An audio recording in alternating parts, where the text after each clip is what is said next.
संसार में रह के सच में मुक्ति मिल सकती है क्या? संन्यास लेना श्रेष्ठ है या संसार में रहना? देवी भागवत की एक कथा से समझते हैं। महर्षि व्यास जी के बेटे थे शुकदेव।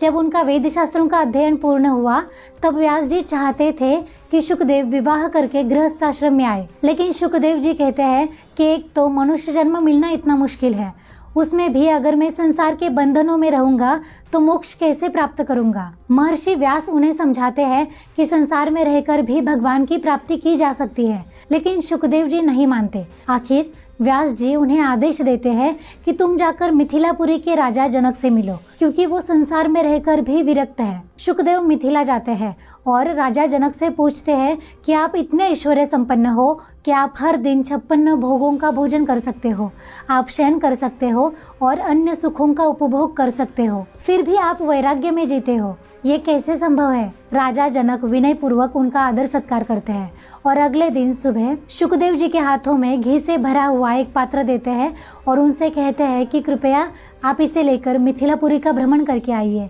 आपके साथ कुछ सेवक भी रहेंगे। जब शुकदेव जी वापस आते हैं तो राजा उनसे पूछते हैं कि क्या आपने नगर का वैभव देखा? तो शुकदेव कहते हैं कि नहीं, मेरा तो पूरा ध्यान घी के पात्र के ऊपर था कि कहीं उसमें से घी गिर ना जाए। तब राजा जनक, जो माँ सीता के पिता थे, वो कहते हैं कि जैसे आपका पूरा ध्यान सिर्फ पात्र के ऊपर था जिससे आपको बाहरी जगत विचलित न कर सका, वैसे ही मैं राजमहल में रहते हुए भी निरंतर भगवान के स्वरूप में ही लीन रहता हूँ, जिससे बाहरी वैभव मुझे प्रभावित नहीं कर सकता। मैं अपने सभी कर्तव्यों का धर्मपूर्वक पालन करता हूँ, जिसके कारण मुझे कभी भी किसी भी बात की चिंता सताती नहीं है। मैं भोगों को भोगता हूँ लेकिन उनसे कोई आसक्ति नहीं रखता। मेरे लिए सुख और दुख बराबर है। मैंने भगवान का ध्यान करके अपने इंद्रियों के ऊपर विजय प्राप्त कर लिया है।